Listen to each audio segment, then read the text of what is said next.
नमस्कार दोस्तों, मैं हूं आपका दोस्त संतोष कुमार दांगी और आज के इस वीडियो लेक्चर में हम बात करने वाले हैं कक्षा 6 से लगाकर तो 12वीं तक अगर आप संस्कृत सब्जेक्ट पढ़ रहे हैं या किसी भी एग्जाम की तैयारी अगर कर रहे हैं, तो वहाँ पर आपको ये क्वेश्चंस जो यानी कि जो अशुद्ध कारक को शुद्ध करना का प्रश्न हमेशा एग्जामों में आता रहता है, ठीक है? तो हम आज इसी टॉपिक पर ये खास वीडियो आपके लिए होने जा रहा है, ठीक है? अब यहाँ पर आपके जो उसमें कौन-कौन सी ऐसी बातें होती हैं जिसको हमें ध्यान में रखना होती है, जिससे हम सही अशुद्ध वाक्य को शुद्धिकरण में चेंज कर सकें। तो चलो समझते हैं हम आज इसके कुछ कॉन्सेप्ट के बारे में। तो यहाँ पर देख लीजिए आप आपका जो पहला जो सेंटेंस यानी जो वाक्य लिखा है राम पुस्तकम पठसी।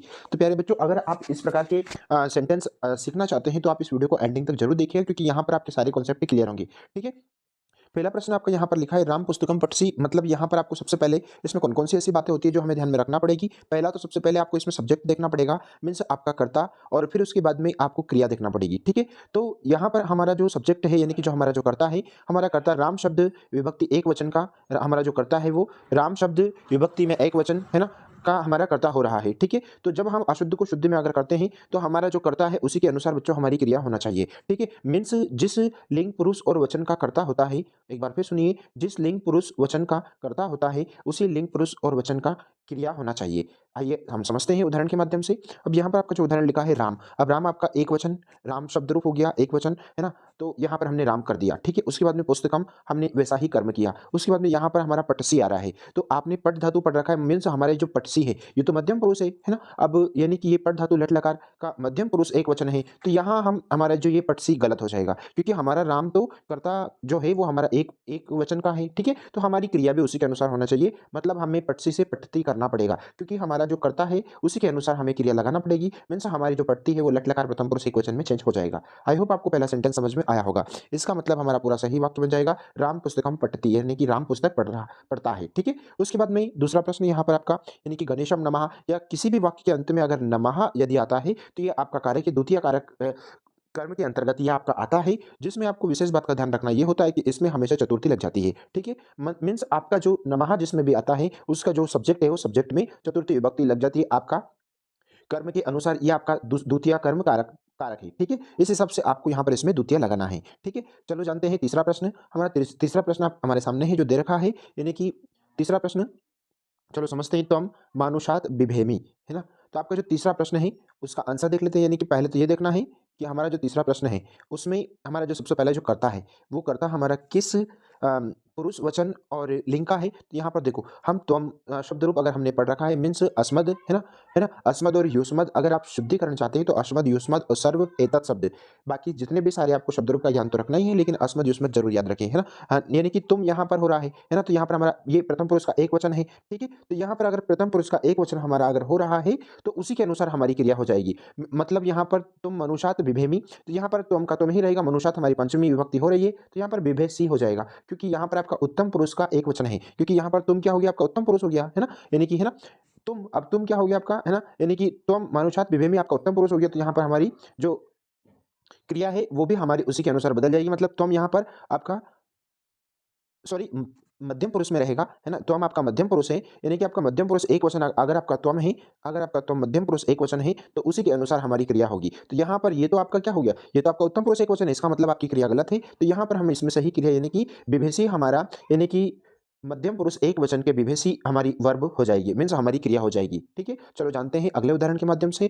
अगला उदाहरण बच्चों यहाँ पर आपका बालकः विद्यालयम् आगच्छन्ति, तो बालक जो है ना? तो यहाँ पर बालक नहीं बालिका है, यानी कि यहाँ पर आपका जो कर्ता है वो कर्ता आपका बहुवचन है, तो इस बहुवचन के अनुसार ही आपकी क्रिया बहुवचन में चेंज होना चाहिए। तो बालिका हमने कर्ता बहुवचन में रखा, विद्यालयात, तो वहां से क्या होता है कि यहाँ पर बालकः विद्यालय आगच्छन्ति, तो वहां से वो आ गया, मीन्स उस विद्यालय से बालक अलग हो गया है। तो यहाँ पर किसी भी अगर वाक्य में, है ना, अगर अलग होने की स्थिति अगर बनती है तो वहां पर पंचमी विभक्ति लगती है, तो वहां पर पंचमी विभक्ति लगती है। तो यहाँ पर हमारा जो इसमें जो क्रिया आ रही है, क्रिया हमारी आगच्छति है, तो यहाँ पर आपकी, क्योंकि आपका जो करता है ये बहुवचन है तो उसी के अनुसार आपकी क्रिया हो जाएगी, यानी कि आगच्छन्ति, यानी कि तीता अंति आपका, यानी कि यहाँ पर प्रथम पुरुष का बहुवचन आपकी क्रिया हो जाएगी, मतलब बालकः विद्यालयात् आगच्छन्ति। चलो जानते हैं अगला उदाहरण के माध्यम से हम और समझते हैं।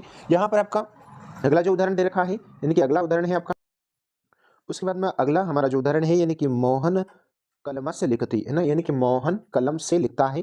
ठीक है। तो यहाँ पर से यानी कि कर्ता ने कर्म को करण से, है ना, क्योंकि यहाँ पर इसके द्वारा कार्य किया जा रहा है, इसका मतलब इसमें से आ रहा है, मीन्स हमारा कर्ता ने कर्म को करण से। तो यहाँ पर ये करण कारक है हमारा, कौन सा कारक है, करण कारक है। तो ठीक है, समझते हैं हम उदाहरण को। हमारा जो कर्ता है वो एक वचन है, हमारा कर्ता भी मोहन है। तो यहाँ पर हम कर्म में परिवर्तन करेंगे, क्योंकि हमारी क्रिया तो सही है, क्योंकि हमारा जो जिस लिंग और पुरुष और वचन का कर्ता है उन्हीं के हमारी क्रिया है। तो यहाँ पर हमारा जो सही होगा, यानी कि हम से अगर इसमें अर्थ निकल रहा है तो हम उसमें तृतीया कर देंगे, यानी कि यहाँ पर हो जाएगा आपका कलमेन। चलो जानते हैं और अगले उदाहरण के माध्यम से। उदाहरण नंबर 6, लता गीतानी गीयते। यहाँ पर आपका ये लता शब्द प्रथम पुरुष का एक वचन है, तो उसी के अनुसार हमने कर्ता भी प्रथम पुरुष एक वचन का कर्ता कर दिया। उसके बाद में गीतानी यहाँ पर आपका गलत हो रहा है, क्योंकि हमारा ये जो है ना, यहाँ पर द्वितीय विभक्ति हमेशा कर्ता में, यानी कि मीन्स हमारा कर्तवाच्य सेंटेंस में, है ना, कर्म में द्वितीय।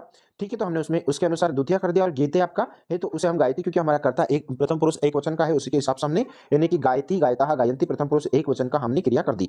ठीक है, चलो जानते हैं और मोर उदाहरण के माध्यम से। एग्जाम्पल नंबर 7, यानी कि सैनिक अश्विन पतति, है ना, यानी कि सैनिक जो है घोड़े से गिरता है ना। तो यहाँ पर हमारा जो यहाँ पर सैनिक कर्ता एक वचन का है, और यहाँ पर भी अलग हो रहा है। तो यहाँ पर जब भी किसी वाक्य में अलग होने की अगर स्थिति बनती है तो वहां पर हमेशा पंचमी विभक्ति का प्रयोग किया जाता है। तो यहाँ पर जो है सैनिक घोड़े से अलग हो रहा है, इसका मतलब यहाँ पर इसके कर्म में पंचमी विभक्ति लग जाएगी, और पतति हमारा यहाँ पर सही क्रिया है। तो यहाँ पर हमारा जो कर्म है, कर्म में हमारी पंचमी विभक्ति हो गई। चलो जानते हैं नेक्स्ट उदाहरण के माध्यम से। खगहा वृक्षाय निवससि। तो यहाँ पर आपका कर्ता है, तो यहाँ पर हमने क्रिया में भी वन कर दिया। वृक्षाय है, तो यहाँ पर आपका जो वृक्षाय है ना, यानी कि कर्म आपका गलत है, क्योंकि यहाँ पर हमारी जो क्रिया है ना, ये वृक्ष है ना, खगा जो वृक्ष के भीतर है ना की गति यहाँ पर आ रही है, इसका मतलब यहाँ पर इसमें हमारा जो लगेगा वो षष्ठी विभक्ति बहुवचन लग जाएगा। और यहाँ पर हमारी जो क्रिया है निवससि, ये बहुवचन, क्योंकि खगा बहुवचन है, तो बहुवचन के हिसाब से हमारी क्रिया भी निवसंति बहुवचन हो जाएगा।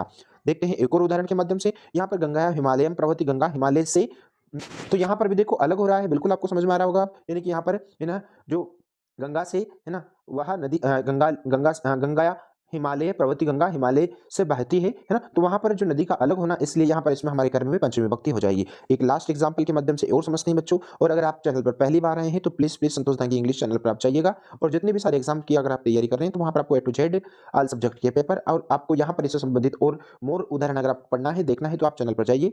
और अगर आपको ये वीडियो अच्छा लगा तो प्लीज लाइक जरूर कीजिएगा। ठीक है, तो यहाँ पर अभी हम देखते हैं कि मयूर आपका सब्जेक्ट एक वचन है ना। तो यहाँ पर देखो, आप अगर आप चाहें तो कर्ता बदल दो या क्रिया बदल दो, ये जरूरी नहीं होता है हमेशा कि आप हमेशा कर्म ही बदलें या क्रिया ही बदले। ठीक है, ये तो हमें समझने वाली बात है। ठीक है, अब यहाँ पर आपका मयूर रहा, तो हमने यहाँ पर मयूरा कर दिया। ठीक है, यानी कि इसको बहुवचन में, क्योंकि हमारी क्रिया बहुवचन में है ना। आप यहाँ पर अगर चाहते तो इस सेंटेंस में, यानी कि कर्ता के अनुसार अगर चाहते तो क्रिया भी बदल सकते थे, यानी कि जो नृत्यंती है ना, तो इसे नृत्यति कर सकते थे। ठीक है, लेकिन यहाँ पर हमने इसको मयूरा कर दिया, क्योंकि हमारी जो क्रिया है और वने आया है, इसलिए हमने इसमें, है ना, क्योंकि ये कर्म और क्रिया हमारी सही है, तो हमने इसे बहुवचन कर दिया कर्ता को। मतलब बच्चों, आपको सबसे बड़ी बात ध्यान में इसमें यह रखना है कि जिस लिंग पुरुष और वचन का कर्ता होता है, उसी लिंग और पुरुष और वचन के अनुसार हमारी क्रिया होना चाहिए। अगर आपका वाक्य कर्तवाच्य है तो उसमें आपको कर्म को देखना होगा। ठीक है, कर्म लगभग हमेशा द्वितीय विभक्ति में कर्म आपका होता है। ठीक है, तो ये रहे हमारे शुद्ध और अशुद्धिकरण से संबंधित सारे कॉन्सेप्ट, जो हमने आपको एक एक करके सारे उदाहरण आपको बताए हैं। आई होप आपको वीडियो पसंद आया होगा। अगर वीडियो पसंद आए तो प्लीज यार लाइक जरूर कीजिएगा, और दोस्तों मित्रों में शेयर कीजिएगा, और सब्सक्राइब कर लीजिएगा। मिलते हैं एक नए वीडियो के साथ में, तब तक ले जय हिंद, वंदे मातरम। Thank you so much, take care.